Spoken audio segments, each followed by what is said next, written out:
advice, or you can let it alone. That's entirely up to you.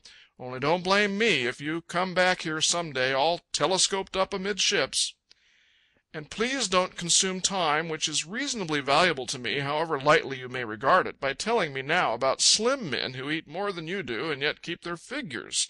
The woods are full of them, also the owl wagons. The difference between such men as those you have described and such men as you is that they were made to be thin men and to keep on being thin men, regardless of their food consumption, and that your sort are naturally predisposed to fatness. You can't judge their cases by yours any more than you can judge the blood-sweating behemoth of Holy Writ by the plans and specifications of the humble earwig. One man's meat is another man's poison. That's a true saying. And here's another saying. One cannot eat his cake and have it too. But that's an error so far as you are concerned. The trouble with you is that when you eat your cake you still have it, in layers of fat. If you want to get rid of the layers, you'll have to cut out the cake, or most of it anyway. Must I make you a diagram, or is this plain enough for your understanding?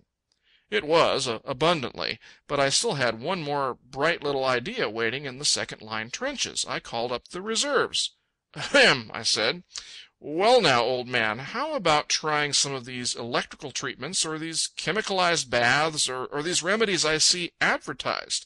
I was reading only the other day where one successful operator promised on his word of honor to take off flesh for anybody, no matter who it was, without interfering with that person's table habits and customs." My friend can be very plain-spoken when the spirit moves him. "Say, listen to me," he snapped, "or better still, you'd better write down what I'm about to say and stick it in your hat, where you can find it and consult it when your mind begins wandering again. Those special mechanical devices to reduce fat people are contrived for the benefit of men and lazy women who are too slothful to take exercise, or else too besotted in the matter of food indulgence to face the alternative of dieting. They may not do any harm, properly operated, they probably do not. But at best I would regard them as being merely temporary expedients, specially devised as first aid to the incurably lazy. And as for pills and boluses and bottled goods guaranteed to reduce your weight, and as for all these patented treatments and proprietary preparations which you see boosted in the papers, bah!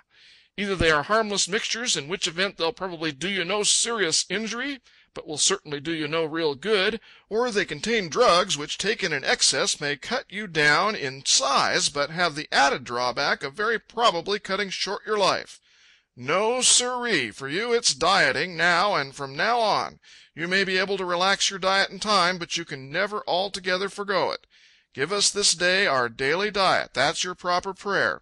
And you'd better start praying pretty soon, too."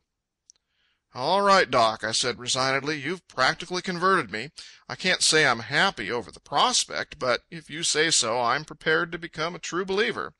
But since between us we're about to take all the joy out of life, let's be thorough. What must I do to be saved? Give me the horrible details right here. I might as well hear the worst at one session." "I'm no dietitian," he said. "I don't profess to be one. That's not my line. My line is the diagnostic. Of course, I could lay down a few broad general rules for your guidance. Any experienced practitioner could do that. But to get the best returns you should consult a diet specialist.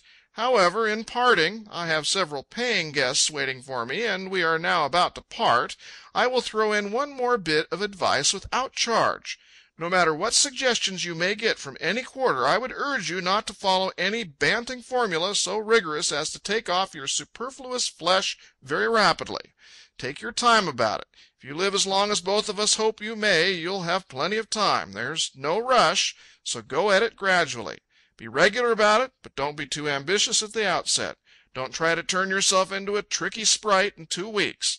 For a fat man too abruptly to strip the flesh off his bones I regard as dangerous. It weakens him and depletes his powers of resistance and makes him fair game for any stray microbe which may be cruising about looking for a place to set up housekeeping. At first blush it might appear to the lay mind that a germ would scarcely care to pick a bone when it had fat meat to feed on, but my own recollections bore out my friend's statements. I remembered a man of my acquaintance, an enormously fleshy and unwieldy man, who, fearing apoplexy, undertook a radical scheme of banting. He lost 50 pounds in 3 months, so apoplexy did not get him, but pneumonia did with great suddenness. He was sick only 3 days. Nobody suspected that he was seriously ill until the 3rd day, when suddenly he just hauled off and died. So I promised to have a care against seeking to hurry myself right out of the flounder class and right into the smelt division. End of chapter 7. Recorded by Brian Ness.